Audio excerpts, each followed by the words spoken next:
É com muita satisfação que eu te convido a assistir o episódio de hoje do Juridicamente Falando. Mas antes de tudo, vou esperar. Se inscreve no canal para você não perder nenhum episódio. O Juridicamente é pensado para descomplicar o nosso dia a dia. Sabe aqueles problemas cotidianos que todos nós temos? Então hoje vamos falar, sabe de quê? Sobre as mensagens que recebemos via WhatsApp, por exemplo. Os falsos e-mails, aqueles golpes do banco, o falso Pix. E aí, você caiu nessa. O que fazer? Se já aconteceu isso com você, esse episódio é para você.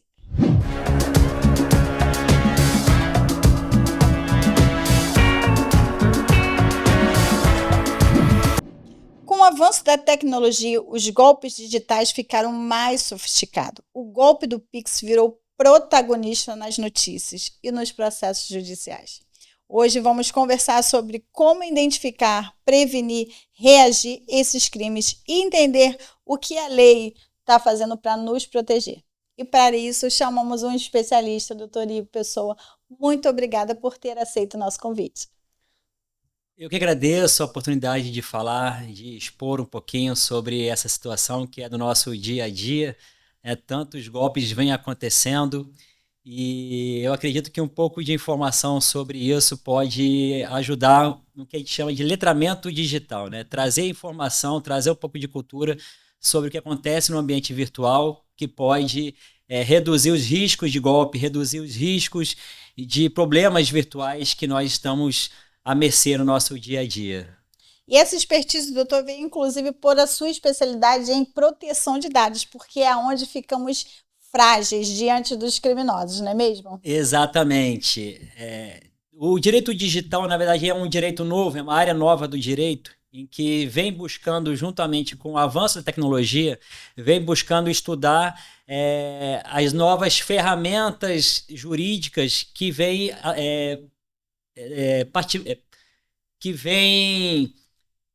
fazendo parte do nosso realmente dia a dia, né? As várias áreas do saber, as várias áreas do nosso cotidiano, desde o seu acordar, você já pega o celular, já está ali já conectado, você vai procurar alguma coisa para você comer, você já busca ali uma receita na internet, você quer saber uma notícia, você já busca já uma notícia na internet. Então, a internet ela tem entrado no nosso dia a dia de forma massiva e sem a gente nem perceber. E por conta disso, a criminalidade também ela vem se adaptando também a isso. E os nossos dados hoje é o que a gente fala, né? São os novos petróleo, né? Os dados hoje estão em qualquer canto. E a gente, sem querer, sem perceber, a gente passa os nossos dados o tempo inteiro para qualquer pessoa na farmácia. Você vai na farmácia, você informa o teu CPF, você vai dar entrada num prédio, você coloca lá a tua digital, coloca a sua facial. Então, nós estamos o tempo inteiro informando nossos dados, né? E por isso a gente precisa se proteger. Isso é importante. Para a gente entender melhor como se defender, a gente precisa primeiro entender quem são os nossos inimigos, né? Conhecendo o cenário atual das fraudes digitais. Aí vamos lá. O que caracteriza hoje uma fraude na internet atualmente? A fraude é qualquer vantagem que a pessoa tem em cima de uma outra, seja financeira, seja não financeira, mas na internet o objetivo principalmente da fraude ela é ou captar seus dados ou captar o seu dinheiro, né? E que hoje nosso dinheiro está todo basicamente na internet, né?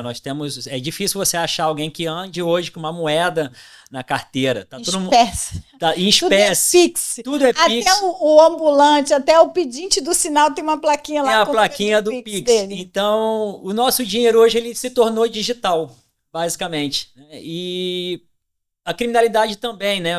Os fraudadores também eles perceberam esse movimento e também passaram a criar aí estratégias para tirar dinheiro no ambiente virtual. Então, você tem aí uma migração da forma da criminalidade e essa migração, basicamente, ela adentrou no ambiente da internet. E dentro desse ambiente da internet, os nossos dados, seja dados bancários, seja dados pessoais, seja dados faciais, do nosso celular, que muitas vezes a gente desbloqueia uma conta bancária com o nosso Face ID. Então a gente, todos esses dados, se eles caem em mão de pessoas maliciosas, isso é um grande risco na nossa vida.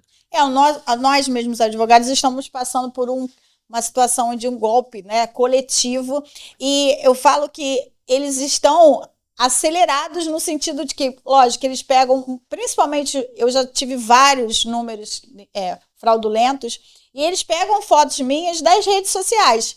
E eu falo que eles estão tão célere, porque eu tinha uma outra cor de cabelo, eu era bem loura, e aí quando eu mudei, eles mudaram também a foto, eles atualizaram o número da fraude, porque até isso, que aí o cliente faz um comparativo, tipo assim, deve ser ela mesma, porque tá com uma foto atual.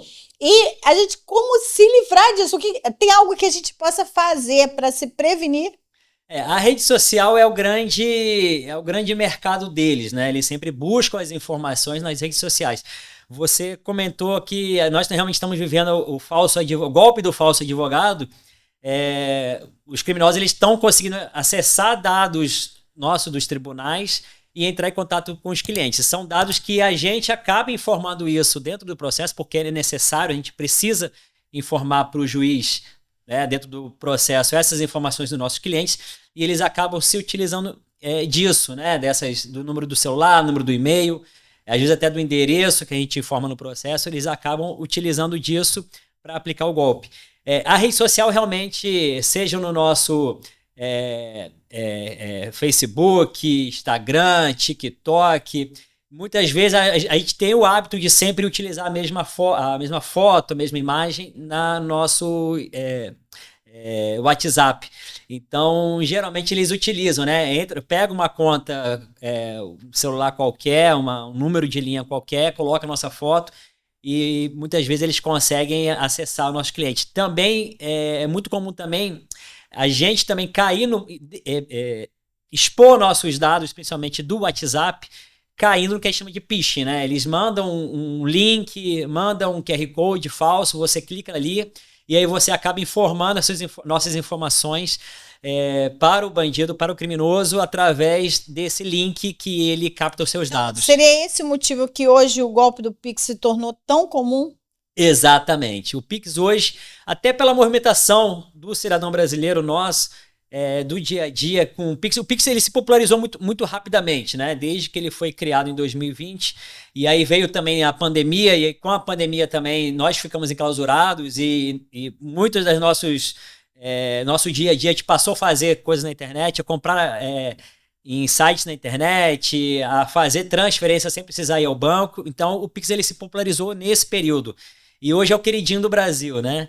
Eu falo isso. E por conta dessa popularidade do Pix, as pessoas elas acabam esquecendo que elas estão vulneráveis no ambiente virtual, porque o ambiente virtual é um ambiente, em regra, vulnerável, né? Mas tem um perfil de mais vulnerabilidade? O perfil de mais vulnerabilidade são geralmente das pessoas que se expõem mais. Eu ia fazer exatamente essa pergunta a seguir, porque eu acho que, por exemplo, até pelo e-mail, o nosso meio, né? As pessoas que geralmente têm caído são as pessoas que estão nas redes. Geralmente são as pessoas que estão nas redes, elas se expõem mais, então elas se tornam, que seria o equivalente às pessoas populares, né? O antigo artista da televisão. Hoje, qualquer pessoa pode estar na rede. Então, quando você está na rede, de alguma forma, você está vulnerável.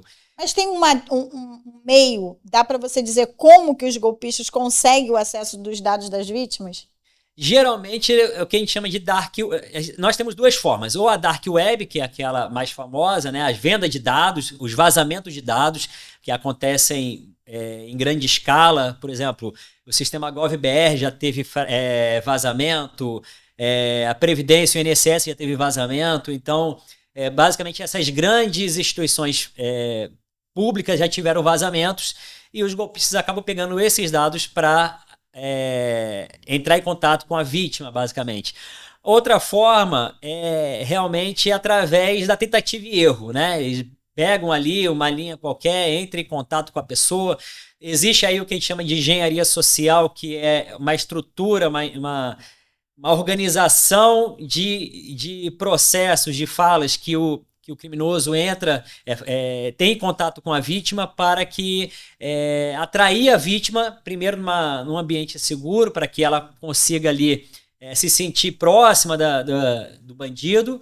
Até dar informações. Passar informações. Já aconteceu isso comigo, que informaram o tipo do meu telefone, falando assim, não, é porque tem uma tentativa de uma transação com o telefone Motorola. Ciente que o seu telefone é um iPhone, aí você começa a pensar, não, realmente a pessoa sabe do que está falando, não deve ser golpe. Mas aí quando acaba que ele se enrola, querendo explicar demais, aí você começa a pegar que tem alguma coisa estranha ali.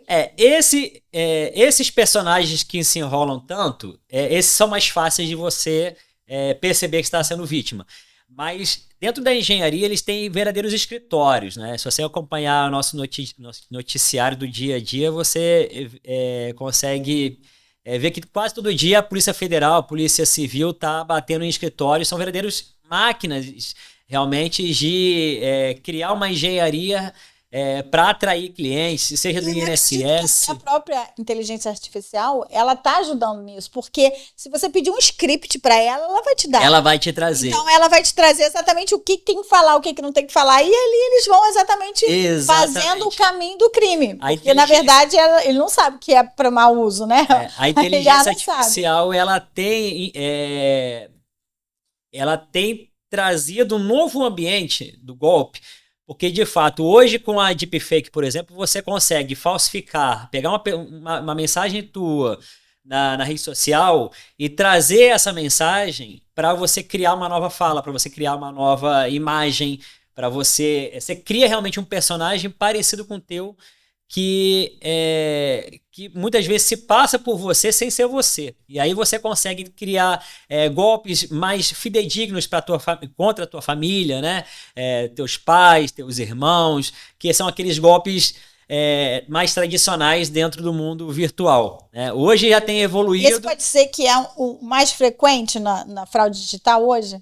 Ainda é o mais frequente. Dentro de uma estatística, os golpes dentro de ambiente mais familiares, de amigos, são os mais frequentes, porque você tem você está num ambiente que você acredita que está seguro, né? Você recebe uma mensagem da pessoa se passando pelo seu amigo, você vai acreditar que é teu amigo. Até você perceber que não está no golpe e ligar para o amigo para saber se é ele ou se não é ele, você já caiu no golpe. Geralmente são situações, o criminoso ele te coloca numa situação de vulnerabilidade que você acredita que está realmente dentro daquele contexto, daquela situação ali. Como funciona esse mecanismo típico do golpe do Pix? O golpe do Pix, existem diversos tipos de golpes, né? Só lá, eu particularmente eu tenho contado 23 tipos. Algumas pessoas que eu venho conversando, alguns têm 25, 26, e aí a gente fica nessa brincadeira de vamos fazer uma tabela para ver qual que é o golpe que você não tem ainda, para a gente tentar criar um modelo para realmente passar informação para as pessoas não caírem. Mas se você por acaso chegar a cair num golpe desse, a primeira medida que você tem que fazer respirar, olhar realmente como é que aconteceu o golpe, ver qual foi o seu banco, entrar em contato com o seu banco, informar a situação que você foi vítima daquele golpe, e aí logo em seguida faça um boletim de ocorrência. É fundamental que você faça um boletim de ocorrência, ainda que seja para virar estatística, mas o Estado, a segurança pública, ela precisa ter essa informação até para que ela possa também balizar estruturas de como combater esse tipo de crime. E o pulo do gato está basicamente, além da entrar em contato com o teu banco para pedir um mecanismo especial de devolução, também o pulo do gato está em entrar em contato com o banco que recebeu. Por quê? O mecanismo especial de devolução, que é conhecido como MED, ele é normatizado pelo Banco Central, e cada banco que faz parte do sistema do Pix, ele é obrigado a adotar um pedido de bloqueio para a conta de quem recebeu. Mas isso é tão rápido que quando se aciona para onde o dinheiro foi, o dinheiro não está mais lá, né? geralmente os criminosos, eles pegam esse dinheiro e eles pulverizam, de fato. Ninguém vai deixar o dinheiro na conta. Eles pulverizam. E como eles funcionam através de escritórios, realmente, então são várias pessoas participando da criminalidade, da organização criminosa, então eles conseguem receber um valor aqui e jogar ali. E aí pulveriza. Quando você entra em contato com o seu banco, muitas vezes o seu banco vai atrás do dinheiro e muitas vezes não acha rastro. Isso é muito comum. Mas é a medida que tem que ser adotada, é a medida que o Banco Central normatizou quando ele criou o sistema Pix. Então, basicamente, a ideia é essa: ligar para o seu banco, ligar para o banco que recebeu, fazer o boletim de ocorrência. E aí tem um período que a norma do Banco Central diz que são 11 dias, 7 dias para o seu banco informar o banco que recebeu, 4 dias para o banco que recebeu devolver para ti o valor. Se ele achar esse valor, ele devolve. Mas esse sistema ele continua por mais 90 dias. O que acontece é que geralmente, é o que você falou, os bandidos eles pulverizam o dinheiro, já jogam para outra conta. Mas além disso, passar esse período, você também pode fazer reclamação no Banco Central, pode fazer reclamação no PROCON da sua cidade, da sua região, do seu estado. São formas que nós temos de criar aí buscar de alguma forma trazer a responsabilidade do banco, pelo menos aqui. Deixar impune não deixar de todo, impune. ainda que você falou, ainda que seja somente para virar estatística, a gente tem que se movimentar, tem que abrir a boca e dizer, olha, eu sou mais uma vítima, né, de todo esse sistema aí. Exatamente. Qual é a diferença entre o golpe por engenharia social e o golpe por invasão de conta? O golpe por invasão de conta, ele geralmente utiliza da própria vítima para ele entrar na conta dela. Então, e aí é aquela hora que o cliente, sem querer, acaba fazendo o acesso por link. Exatamente. É o link, é o QR Code que você coloca e te joga num ambiente em que o outro lado, o criminoso, consegue captar os seus dados das suas contas bancárias, as suas senhas dos bancos. E ali ele consegue entrar realmente na sua conta bancária. O da engenharia social, não. Da engenharia social, ele cria um ambiente, é o falso atendente do banco que vai te ligar dizendo que a sua conta está bloqueada, que você precisa fazer algum mecanismo. É o falso entregador do cartão. Por exemplo, tem um golpe que é muito comum, que é conhecido como do falso investimento ou golpe das tarefas. Geralmente acontece no Telegram, que é um ambiente virtual em que os dados são apagados facilmente. Então, o criminoso ele te induz ali, perguntando se você quer fazer, de repente, uma renda extra, e aí ele pede para você seguir algumas páginas, para você seguir alguns artistas, e aí a pessoa acreditando que aquilo é verdadeiro, porque geralmente quando você segue, você mostra para ele que você fez esse caminho, essa tarefa, ele te deposita um valor, 20, 30, 50 reais, são sempre valores pequenos, e aí ele te ganha confiança. Quando ele te ganha confiança, ele te joga num outro ambiente que é para te ganhar mais dinheiro, para te tirar mais dinheiro. E aí ele fala que para você ganhar R$1.000, 2.000, 5.000, 30.000, você terá que depositar um valor.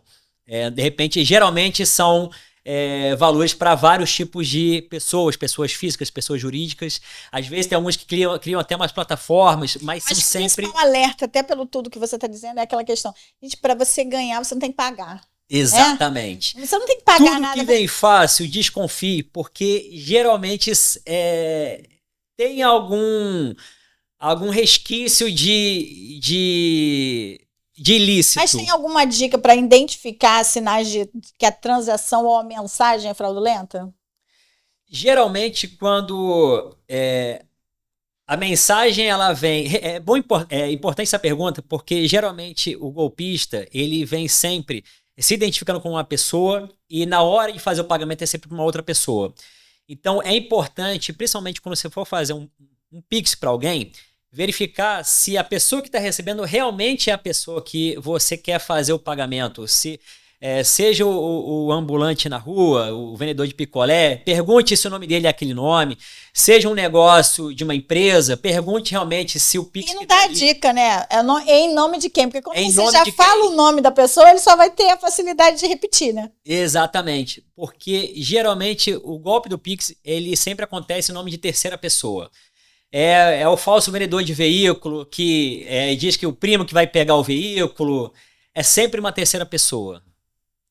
O golpe do falso funcionário do banco ainda é bem comum? Ainda é bem comum.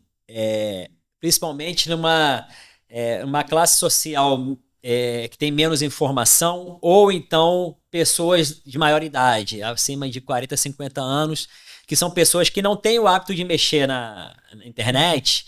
Então, o falso entregador do banco, ele ainda é um recurso para viabilizar esse tipo de golpe nesse grupo social.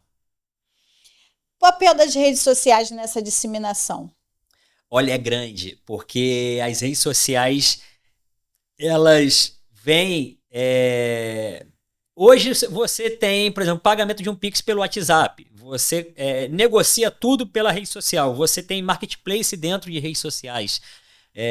As empresas estão nas redes sociais. Então, assim como nós temos empresas fidedignas, verdadeiras, né, fazendo um trabalho de boa fé, nós também temos aí o golpista se aproveitando desse ambiente.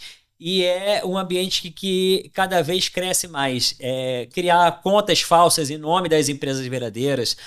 Por exemplo, uma empresa varejista, você cria ali uma plataforma falsa, uma rede social falsa, você faz anúncios pagos pelas redes sociais. Inclusive, foi até agora a discussão do STF sobre a responsabilização das redes sociais em anúncios pagos, principalmente, porque você potencializa a capacidade de aplicar fraudes, né? Quais os cuidados básicos de todo usuário deve ter ao usar o Pix? Basicamente, você tomar cuidado com as senhas dos bancos, tomar cuidado com quem você está fazendo o pagamento. Se você tem um aplicativo de banco no teu celular, é importante que você utilize diversos fatores de proteção, 2, 3 fatores de proteção. Então, o facial é senha é outro, o token recebido por e-mail é outro. Você tem diversas formas hoje de criar mais fatores de proteção para você acessar um banco. E quem tem essa possibilidade, deixe sempre esses aplicativos num lugar seguro, né? Eu, particularmente, eu tenho um celular só para fazer movimentações bancárias. Então, eu não ando com ele na rua.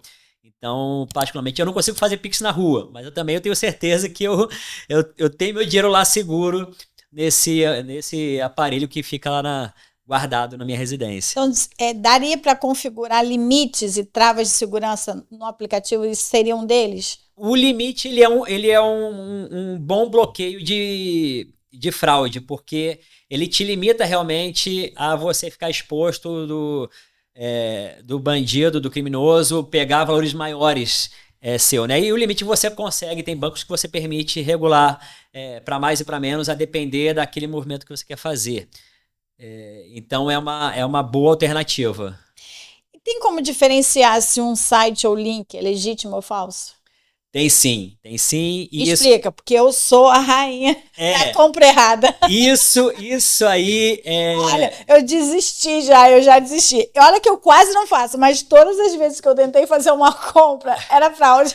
A gente tem essas mais famosas, né? Essas plataformas mais famosas. Mas era anúncio, esses meus eram anúncio de lojas reais. Só que quando eu comprei e finalizei... você tem essas lojas famosas que, geralmente, essas grandes varejistas, dificilmente elas aparecem como patrocinado. Quando você faz uma pesquisa na internet, geralmente as empresas que elas fomentam o anúncio na internet aparecem sempre em cima como patrocinado. Então vai uma dica. Se você vê um link de uma loja conhecida, ela não vai estar lá patrocinada. Dificilmente vai estar como patrocinada. Ela nem precisa mais patrocinar até nada, porque, né, os algoritmos da internet já jogam ela como os primeiros lugares de pesquisa. Se você fizer uma pesquisa de qualquer produto, vai sempre aparecer um patrocinado, que são as empresas menores ou empresas fraudulentas. Muitas vezes fazem isso, para uma forma como captar. Se você perceber, por exemplo, muitas vezes é comum essas grandes varejistas, o site falso, colocar uma letrinha a mais, um C a mais, um L a mais, uma loja de leilão, você perceber se está com L a mais, com I a mais. Tem sempre esses detalhes que fazem a diferença para um site verdadeiro, um site falso. Vou prestar atenção agora. Existe algum tipo de seguro ou proteção bancária para esses golpes digitais? Sim, os bancos, as instituições financeiras, geralmente elas vendem, né, seguro para fraudes. É mais um serviço que elas oferecem. Muitas vezes vale a pena, depender do tipo de movimentação que você utiliza. Se você tem um comércio, às vezes vale a pena, porque a movimentação às vezes é muito grande e numa dessas você pode acabar caindo numa fraude. Agora, o cidadão comum que não tem muitas movimentações, é mais a padaria, a farmácia, o mercado, o cabeleireiro, a manicure, esse aí não precisa se preocupar com isso, porque o perfil dele de consumo é um perfil mais simples, né? Então, quando ele cai numa fraude, uma das formas que a gente tem de informar para o banco que o banco falhou no sistema de segurança do Pix é justamente porque foge do perfil do cliente. Então, pessoas mais simples, que têm um hábito mais simples do dia a dia ali, não precisa se preocupar com isso. Mas quem tem comércio, quem tem, às vezes, tem uma movimentação maior de dinheiro, às vezes vale a pena você pensar nesse tipo de segurança para, no caso, né, de uma eventualidade, você ter ele como um resguardo. Agora a gente pensando no campo do direito, né, algumas regras precisam ser respeitadas, até porque a gente está falando aí até de direito do consumidor, né? Aí a gente vem a questão do como tem sido o entendimento dos julgados, a jurisprudência acaba fazendo lei de tanto julgar casos similares. E em situações em que o banco é obrigado a ressarcir a vítima. O banco ele é obrigado, toda vez que ele falha no seu dever de segurança que ele se propõe a prestar. Então, por exemplo, se o banco cria um aplicativo, esse aplicativo tem que ter todas as medidas de segurança para que as pessoas que utilizam aquele aplicativo não sejam fraudadas, né? Não caiam em eventuais situações de ilícitos. E se você cria um site, você também tem que ter responsabilidade sobre esse site. Então, os bancos eles têm todas essas medidas e hoje em dia com a tecnologia avançada, né, é bem mais fácil dos bancos adotarem esse tipo de segurança. E os bancos eles conseguem ter essas percepções, qual o movimento que o mercado está fazendo, que a criminalidade está fazendo para criar regras de segurança cada vez maiores. Né? Hoje em dia, com a inteligência artificial... se ela me expõe, a responsabilidade do próprio banco, né? Porque ele fornece o produto ali, que é o produto no ambiente virtual, seja no site, seja no aplicativo. Se ele fornece o produto e esse produto de alguma forma falha na segurança, permite que fraudes aconteçam, o banco ele tem que responder. Inclusive, isso aí é bem pacífico nossos tribunais, na nossa jurisprudência. O STJ tem a súmula 479, que é bem pacífico. O Tribunal de São Paulo tem uma súmula também, só relacionada a PIX. Também, os tribunais eles vêm entendendo nesse sentido. E esse tipo de ação pode ser debatido nos juizados especiais? Pode sim. Qualquer situação de fraude até 40 salários mínimos, ela pode ser discutida no juizado especial. Não é nada que requeira estudo técnico. Não precisa. Para confirmar se você fez, se você não fez, se a facial era sua, não tem esse debate. Não precisa. Isso não cabe esse debate. Não cabe porque são situações de menor complexidade para ir para o juizado especial. São situações, geralmente, em que você informa para o banco que você foi vítima de uma fraude, o banco ele vai ter que verificar se as medidas de segurança foram adotadas. Dificilmente os bancos têm essas diversas medidas de segurança, então, geralmente, os bancos não conseguem comprovar isso. Então, são situações que não precisa de perícia, não precisa ter testemunhas mais complexas, Basta você fazer reclamação no banco, anotar o protocolo, dar a tua reclamação, apresentar isso para o juiz, demonstrar para o juiz que você foi vítima de uma fraude, que o banco não conseguiu, naquele momento, adotar as medidas. Por exemplo, às vezes você cai num golpe em que você está no meio de uma ligação telefônica.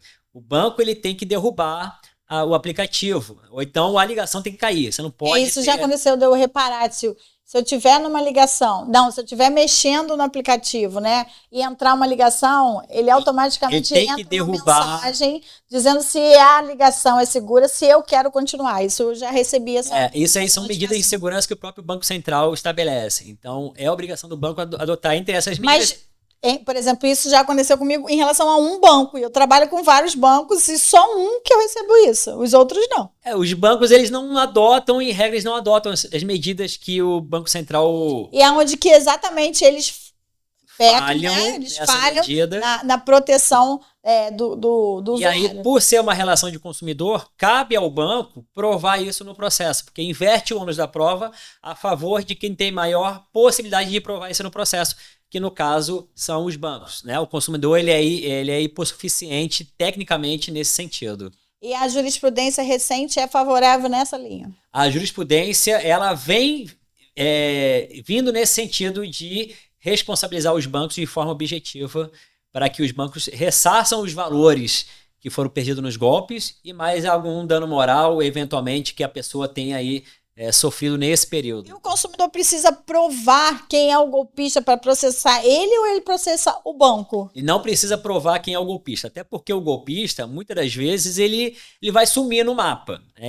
Não adianta você entrar com ação contra quem te tirou dinheiro, porque uma hora depois ele já trocou de empresa, já trocou de nome, já está aplicando outros tipos de golpes e você não consegue achar ele. A responsabilidade a gente faz inteiramente em cima dos bancos, porque o banco quem tem maquinário, quem tem potencial técnico de tecnologia de informação para criar segurança no sistema do Pix. Que mudanças legais podem fortalecer a proteção contra essas fraudes digitais? Olha, o que eu vejo como mais imprescindível hoje seria informação, né? Informação para o cidadão, colocar mais informações disso nas escolas, nas mídias sociais, os bancos têm que trazer mais esse tipo de informação. Os jornais, o jornalismo em geral poderia trazer também mais esse tipo de informação, mas também as leis serem mais duras em relação a isso. Nós temos no Congresso Nacional, parado no Congresso Nacional, lei sobre inteligência artificial, que poderia auxiliar nesse sentido, projeto de lei de redes sociais, né, que é vulgarmente conhecido como a pele das fake news, são projetos de leis que estão parados no Congresso Nacional. Essa semana está havendo relacionado às crianças e adolescentes. Então, precisa acontecer algo mais relevante no Brasil, algo mais drástico para o Congresso Nacional, muitas vezes, fazer esses projetos avançarem. Mas existem projetos muito bem elaborados no Congresso Nacional, que infelizmente está parado, que poderia auxiliar bastante nessa nossa proteção jurídica, além do que as leis comuns já vêm fazendo, né? A Lei de Proteção de Dados, o Código de Defesa do Consumidor, o Marco Civil de Internet, o próprio Código Civil mesmo. Então, nós temos leis, mas poderia... os projetos de leis que estão no Congresso Nacional poderiam avançar para facilitar, auxiliar mais na proteção dos nossos dados pessoais na internet. Tem algum mito? O que está na internet não se apaga. Isso é uma verdade. E todos os dados eles são vulneráveis. Então é preciso que a gente proteja o máximo possível. E que de fato é verdade? De fato é verdade.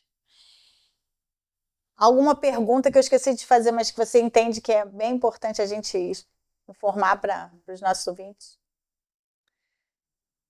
Suspeite sempre da facilidade. Tudo aquilo que vem fácil tem um ar de suspeita de ilicitude. Então, tudo aquilo que vem fácil, vai fácil. A ganância, muitas vezes, do ser humano nos coloca numa situação de vulnerabilidade, de risco. Então, suspeite de tudo aquilo que te peça dinheiro para uma urgência, a não ser que seja realmente algo ali da tua família, pessoalmente. Confirmar, né? Confirme sempre. E, bem ou mal, o mundo físico, o mundo offline, ainda é um mundo mais seguro do que o mundo online. Obrigada. Agradeço mais uma vez você estar aqui conosco e trazer várias informações dessas, exatamente os principais alertas que a gente precisa ter, né, até pela sua expertise em direito digital, que é um mundo novo. Lógico que todo mundo gosta das facilidades, mas as facilidades elas vêm também com precauções e a gente não pode ignorá-las, né? Exatamente isso. Eu que agradeço o convite, é uma honra para mim estar aqui com vocês. Obrigada. A tecnologia trouxe agilidade, abriu portas também para novos crimes. Saber como agir, os cuidados que temos que ter, o acesso, facilidade, é bom sim, mas temos que ter atenção e segurança. Não acessar links, desconfiar de facilitações, algo acima do normal. Isso tudo são cuidados que a gente tem que ter, porque a tecnologia veio para facilitar, mas também nos colocou em exposição. Claro, os bancos têm obrigações, eles têm sim que proteger todos os nossos dados. Então, eu tenho certeza que esse episódio ajudou muito a esclarecer vários pontos. Mas se ainda assim ficou alguma dúvida, você pode deixar sua pergunta aqui, que nós vamos esclarecer a todos. Nos sigam também nas redes sociais, doutora Isabel, doutor Igor, e o Juridicamente Falando. E também não esqueça de se inscrever no canal, para você não perder nenhum episódio.